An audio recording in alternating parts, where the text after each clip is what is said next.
Assalamualaikum warahmatullahi wabarakatuh. Perkenalkan nama saya Irfan Maulana, berasal dari SMA N 1 Gambut, dan saya mengajar mata pelajaran sejarah. Dan di sini saya akan memenuhi uji kinerja PPK dalam jabatan tahun 2023 angkatan ketiga Universitas Lambung Mangkurat, Banjarmasin. Mau tahu kelanjutannya? Ikuti saya.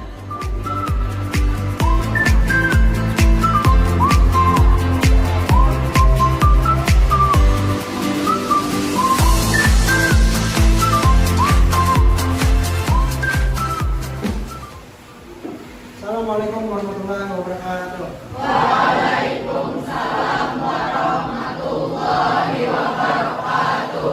Bagaimana kabarnya hari ini? Baik. Untuk memulai pelajaran hari ini, baiknya kita berdoa untuk kedepannya menjadi lebih baik. Berdoa, mulai.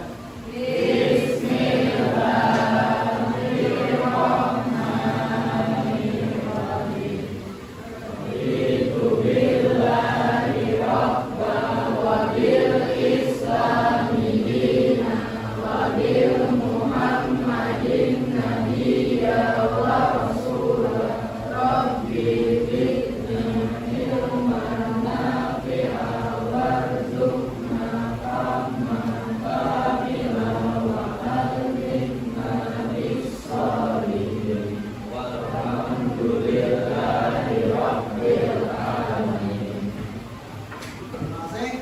Untuk pertama-tama, hari ini ada yang tidak hadir? Ada. Siapa? Iki dan Ida. Ya, terima kasih. Hari ini Bapak akan menyampaikan atau kita akan belajar tentang yang namanya sejarah kerajaan Hindu-Buddha. Sebelumnya, Bapak akan tanyakan satu. Nah, apa yang kalian pikirkan kalau melihat gambar yang ini? Apa? Peninggalan sejarah, apa lagi? Tempat wisata, ada lagi? Hah? Pembelian tiket, apa lagi? Candi. Kalau dilihat ini adalah salah satu peninggalan kerajaan Hindu yang berupa candi. Ada yang pernah ke sini? Belum. Ya, mudah-mudahan tahun depan kita bisa ke sana. Amin. Tujuan dan motivasi pembelajaran serta manfaat mempelajari materi kerajaan Hindu-Buddha di Indonesia adalah salah satunya Tujuan dari pembelajaran ini adalah untuk memahami sejarah dan perkembangan kerajaan Hindu-Buddha di Indonesia serta mempelajari budaya, seni, dan arsitektur yang terkait dengan periode ini. Adapun motivasi pembelajaran tentang kerajaan Hindu-Buddha di Indonesia adalah untuk mengembangkan pemahaman siswa tentang warisan budaya dan sejarah Indonesia serta meningkatkan apresiasi mereka terhadap kekayaan budaya yang dimiliki oleh negara ini.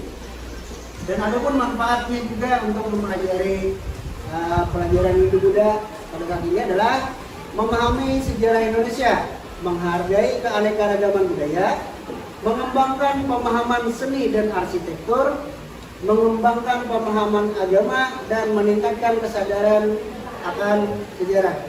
Metode pembelajaran hari ini Bapak memakai dalam metode pembelajaran Project Based Learning atau PJBL, dan itu biasa disebut dengan yang namanya pembelajaran berbasis dengan yang namanya project. Dalam metode ini, guru berperan sebagai fasilitator atau pembimbing yang mendampingi siswa dalam menjalankan proyek mereka, dan siswa memiliki peran aktif dalam pembelajaran karena harus mengidentifikasi masalah, merencanakan dan melaksanakan tugas, serta mempresentasikan hasil proyek mereka. Metode ini bertujuan untuk mengembangkan keterampilan berpikir kritis, kolaborasi, komunikasi, dan pemecahan masalah pada siswa. Dan ini adalah metode yang kita pakai hari ini. Untuk selanjutnya, Bapak akan menayangkan sebuah video tentang kerajaan Hindu-Buddha yang ada di Indonesia.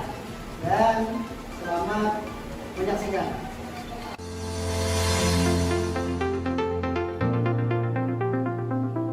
Sejarah Kerajaan Hindu, Buddha, dan Islam. Siapa di antara kalian yang pernah berkunjung ke Keraton Yogyakarta dan Keraton Surakarta? Atau mungkin mengunjungi Candi Borobudur dan Candi Prambanan? Adanya kerajaan dan bangunan candi ini adalah salah satu bukti berdirinya kerajaan-kerajaan di Indonesia, baik kerajaan yang bercorak Hindu, Buddha, maupun Islam. Kerajaan bercorak Hindu-Buddha diperkirakan berdiri di Indonesia sejak abad keempat Masehi. Kerajaan tersebut berkembang karena hubungan dagang dengan India dan Tiongkok. Yuk kita bahas apa saja contoh kerajaan bercorak Hindu-Buddha. Kerajaan Kutai terletak di dekat Sungai Mahakam, Kalimantan Timur. Kerajaan Kutai adalah salah satu kerajaan Hindu tertua di Indonesia yang berdiri sekitar tahun 400 Masehi. Kerajaan Kutai mengalami kejayaan pada masa Raja Mulawarman, yang kisahnya tercatat dalam 7 buah yupa. Kerajaan Tarumanegara terletak di dekat Sungai Citarum, Jawa Barat. Kerajaan ini berkuasa sejak abad keempat Masehi. Raja yang terkenal adalah Purnawarman. Peninggalan Kerajaan Tarumanegara adalah Prasasti Tugu, Prasasti Ciaruteun, dan Prasasti Kebun Kopi. Kerajaan Mataram kuno berkuasa sejak abad ke-8 Masehi. Awalnya, kerajaan ini terletak di Jawa Tengah, kemudian pindah ke Jawa Timur karena bencana letusan gunung berapi. Raja pertamanya adalah Raja Sanjaya. Awalnya, kerajaan ini bercorak Hindu, tapi pada masa dinasti Shailendra juga menganut Buddha. Peninggalan Kerajaan Mataram kuno adalah Candi Prambanan dan Candi Borobudur. Kerajaan Sriwijaya adalah kerajaan bercorak Buddha yang berdiri sejak abad ke-7.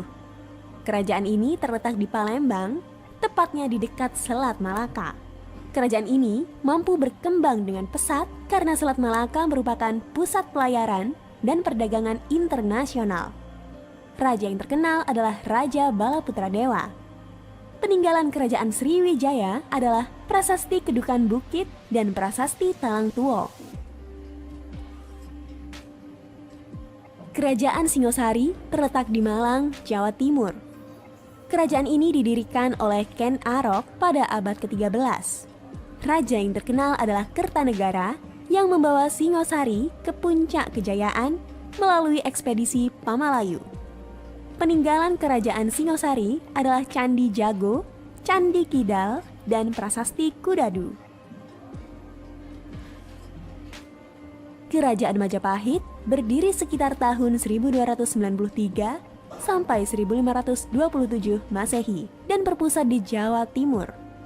Kerajaan ini didirikan oleh Raden Wijaya dari Kerajaan Singosari. Kerajaan Majapahit adalah kerajaan Hindu-Buddha terakhir yang menguasai Nusantara dan dianggap sebagai kerajaan terbesar. Kekuasaan Majapahit terbentang dari Jawa, Sumatera, Semenanjung Malaya, Kalimantan, hingga Indonesia bagian timur. Pada masa kepemimpinan Hayam Wuruk dan Mahapati Gajah Mada inilah Majapahit berada di puncak kejayaan. Peninggalan Kerajaan Majapahit adalah Candi Tikus dan Kitab Sutasoma. Setelah ini, apakah kalian sudah membentuk atau membuat kelompok? Sudah. Kalau sudah, silakan untuk kalian ke kelompok masing-masing.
kelompoknya masing-masing.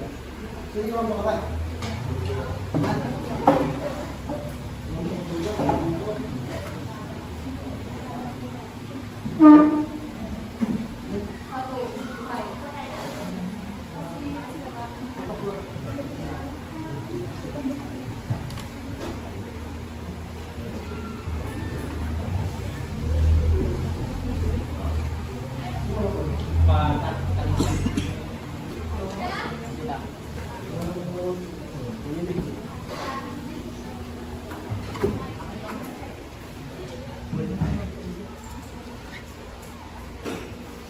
Itu masing-masing kelompok sudah mendapatkan LKPD-nya kan?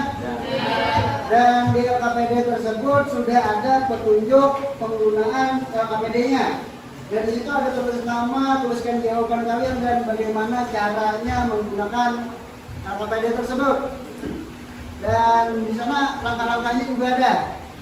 Apakah ada yang ditanyakan? Apakah sudah kalian memahaminya? Sudah. Dan untuk menambah literasi atau pengetahuan kalian tentang materi tersebut, selain dari buku tersebut yang kalian miliki, dari buku paket dan ataupun buku yang lainnya, kalian bisa mencarinya. Itu yang di Bapak buat di sana ada scan barcode untuk menambah materi-materi kalian yang akan kalian tuangkan dalam LKPD ataupun tugas selanjutnya. Setelah kalian selesai membuat LKPD tersebut, maka kalian akan membuat yang namanya poster. Apakah kalian tahu apa itu poster? Nah, kalau kalian sudah tahu, nanti kalian bikin saja poster tersebut dari aplikasi Canva. Apakah kalian sudah tahu aplikasi Canva itu seperti apa? Tahu. Dan sudah menguasainya seperti apa? Ya. Dan kalian bisa mencari materinya di barcode yang Bapak bagikan di setiap LKPD tersebut. Mengerti? Silakan dikerjakan.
Apakah ada kesulitan? Tidak. Sudah bisa dipahami? Tidak. Oke, silakan lanjutkan kembali.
Apakah kalian sudah selesai mengerjakan LKPD dan membuat kanva posternya tadi? Sudah. Apakah sudah siap untuk melakukan presentasi? Sudah. Untuk itu silakan pada kelompok 1 melakukan presentasi poster ke depan. Silakan.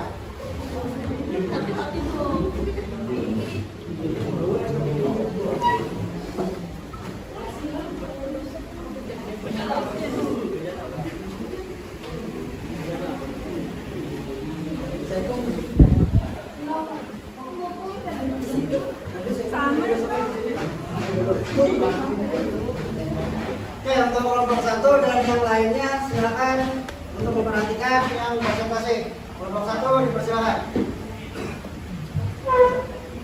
Assalamualaikum warahmatullahi wabarakatuh. Waalaikumsalam warahmatullahi wabarakatuh. Perkenalkan, nama saya Samara Ramadhani. Nama saya Jessica Abdullah. Saya Toraida Aprianti. Saya Fadlipit. Ingin mempresentasikan pelajaran pemerintah. Struktur pemerintah kerajaan Kutai termasuk sistem kepemimpinan dan peran raja, kebijakan pemerintah dalam mengatur masyarakat dan wilayah kerajaan, pengaruh pemerintahan terhadap stabilitas politik dan perkembangan kerajaan. Kehidupan sosial budaya. Struktur sosial dalam masyarakat kerajaan Kutai termasuk kasta atau golongan sosial, peran dan status perempuan dalam masyarakat, adat dan tradisi yang berpengaruh dalam kehidupan sehari-hari masyarakat. Kehidupan ekonomi, sistem pertanian dan perkebunan sebagai sektor utama dalam perekonomian. Perdagangan dan hubungan ekonomi dengan kerajaan lain, pajak dan sistem pengelolaan uang kerajaan. Bukti-bukti adanya kerajaan Kutai.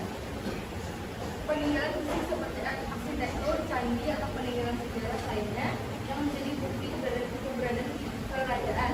Prasasti atau catatan sejarah yang mencatat keberadaan dan aktivitas kerajaan, penelitian arkeologi atau sumber sejarah lainnya yang mengungkap informasi tentang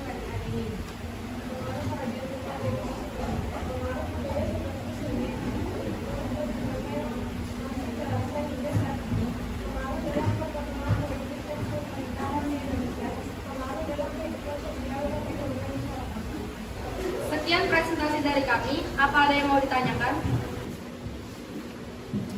Baik, perkenalkan nama saya.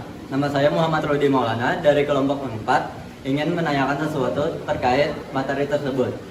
Pertanyaan saya yaitu, apa yang membuat kerajaan Kutai terkenal?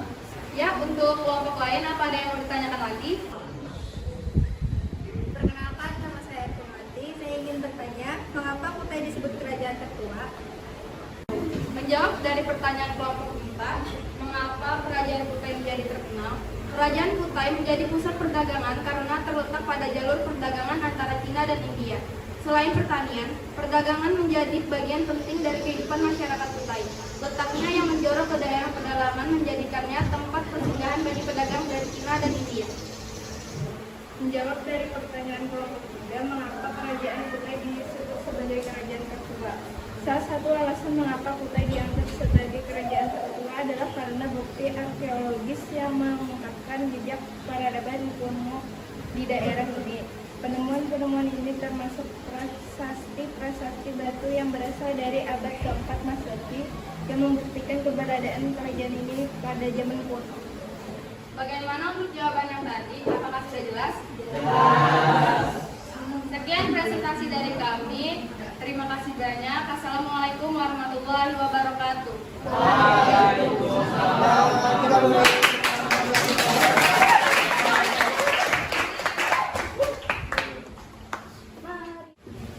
Dan itu tadi presentasi dari kelompok 1. Untuk selanjutnya yang presentasi ke depan itu adalah kelompok 2 dari kelompok Sriwijaya. Silakan.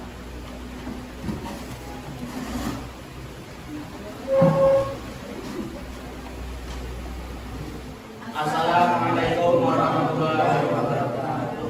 Waalaikumsalam warahmatullahi wabarakatuh. Kami dari kelompok 4 yang beranggotakan saya, Pak Jadi Padule.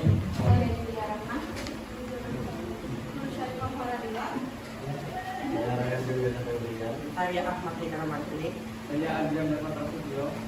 Kali ini kami ingin mempresentasikan tentang kerja kelompok kami tentang Kerajaan Sriwijaya.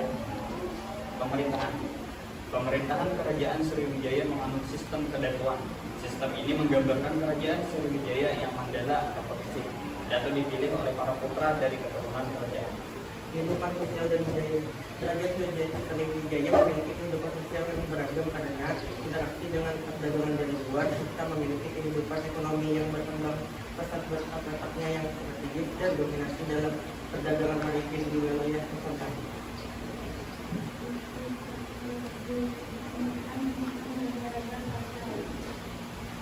Garasi kehidupan muslim, garasi karang murahi.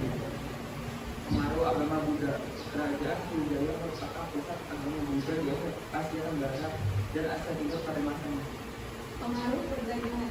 Kerajaan Sriwijaya merupakan kerajaan maritim terbesar di Nusantara pada masa itu. Pengaruh kerajaan Sriwijaya bagi masa kini. Bukti-bukti ini menunjukkan keberadaan dan pengaruh kerajaan Sriwijaya pada masa lalu, termasuk dalam bidang arkeologi, prasasti, sejarah, agama, dan perdagangan. Meskipun penelitian tentang Sriwijaya masih terus berlangsung, bukti-bukti ini menunjukkan keberadaan dan pengaruh kerajaan Sriwijaya pada masa lalu, termasuk dalam bidang arkeologi, prasasti, sejarah, agama, dan perdagangan. Meskipun penelitian tentang Sriwijaya masih terus berlangsung, bukti-bukti memberikan pemahaman tentang keberadaan dan kelanjutan penting dari kerajaan Sriwijaya bagi masa kini. Sebelum kami mengakhiri presentasinya hari ini, apakah ada yang ingin ditanyakan? Perkenalkan, nama saya Muhammad Hamka dari kelompok 5. Di sini saya ingin menanyakan tentang materi yang sudah dijelaskan, yaitu mengapa kerajaan Sriwijaya disebut sebagai kedatuan. Terima kasih. Apakah ada yang ingin bertanya lagi? Perkenalkan, nama saya Nuraida Aprianti dari kelompok 1 ingin bertanya, kapan kerajaan Sriwijaya resmi didirikan? Terima kasih. Baiklah, saya akan menjawab pertanyaan dari kelompok 5. Mengapa kerajaan Sriwijaya disebut sebagai kedatuan? Alasan dari Sriwijaya disebut sebagai kedatuan adalah karena proses penyebaran agama yang kuat. Jadi saya akan menjawab pertanyaan dari kelompok 1. Jadi kerajaan Sriwijaya resmi didirikan pada tanggal 16 dimiliki pada tahun 682 Masehi. Itulah jawaban dari kami atas pertanyaan yang diberikan tadi. Apakah sudah jelas? Ya, jelas. Kalau sudah jelas, saya akan tutup. Terima kasih atas perhatiannya. Mohon maaf jika ada kesalahan dalam presentasi kali ini. Wassalamualaikum warahmatullahi wabarakatuh. Waalaikumsalam Oke, kita beri tepuk tangan.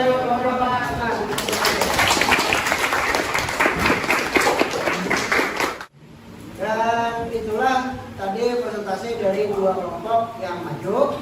Dan Bapak apresiasi untuk kalian yang telah bertanya tadi.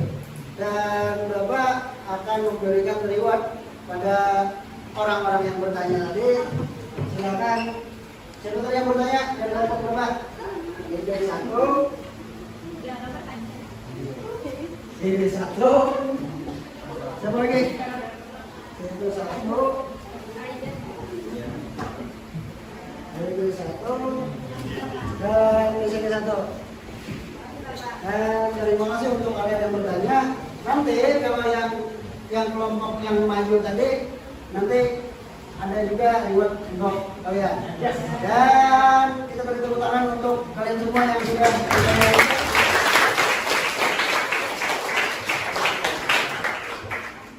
Oke, dari hasil poster yang telah dibuat tadi, mari kita analisa bersama apa saja kekurangan dari hasil yang tadi.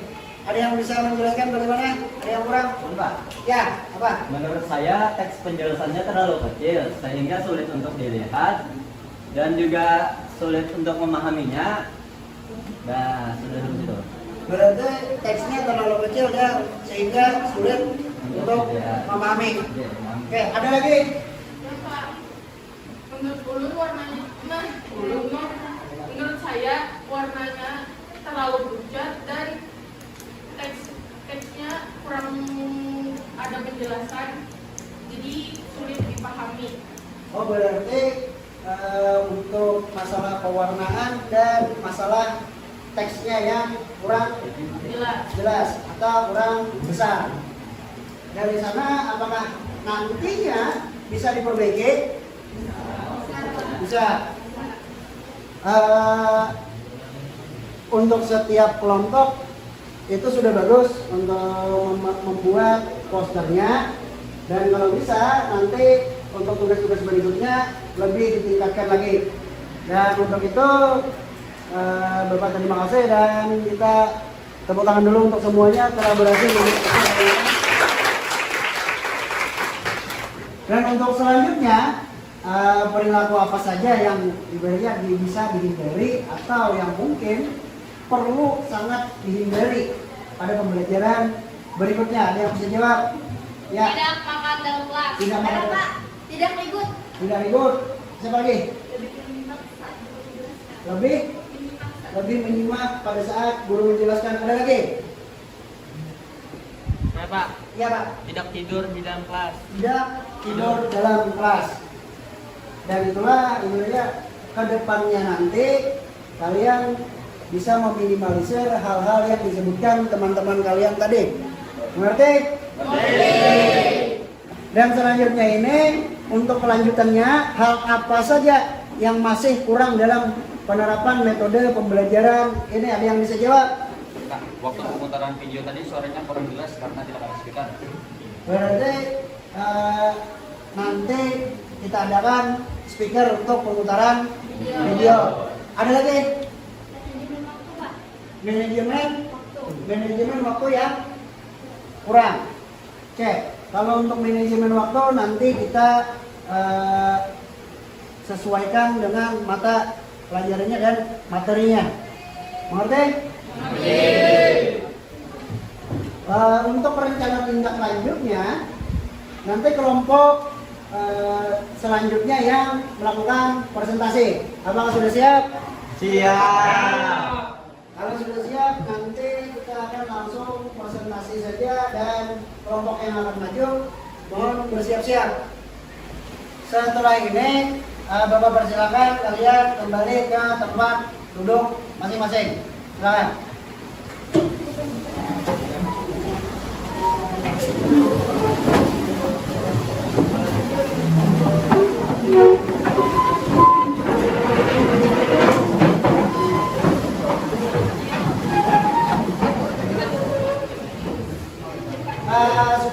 Kembali ke tempat duduk masing-masing.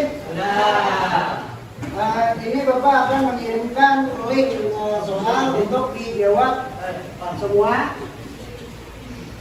Bapak akan mengirimkan ke grup WhatsApp kelas kalian. Ini akan Bapak jelek dan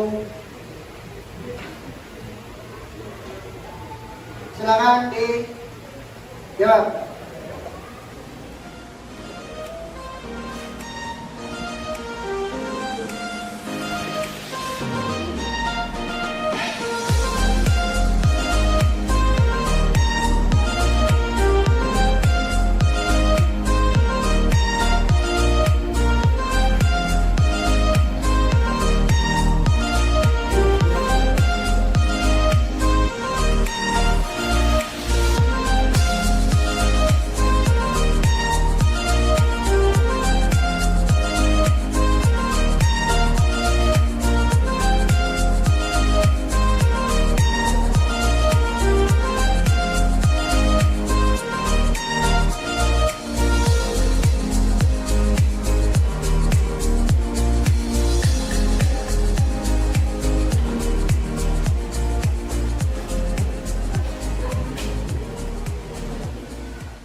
Apakah soal yang dari link tadi sudah selesai?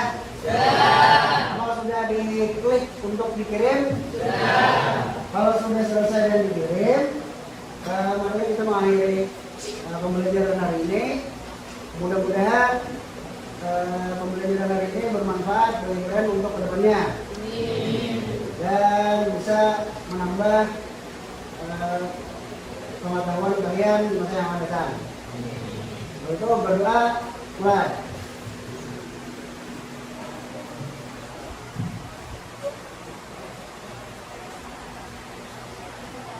Berdoa selesai. Untuk mengakhiri pembelajaran hari ini, Bapak ucapkan terima kasih. Wassalamualaikum warahmatullahi wabarakatuh. Waalaikumsalam warahmatullahi wabarakatuh. Itulah tadi pembelajaran sejarah Matahari Hindu Buddha dengan metode pembelajaran PJBL, dan mudah-mudahan menginspirasi bagi kita semua. Dan untuk Bapak Ibu, saya ucapkan terima kasih. Assalamualaikum warahmatullahi wabarakatuh.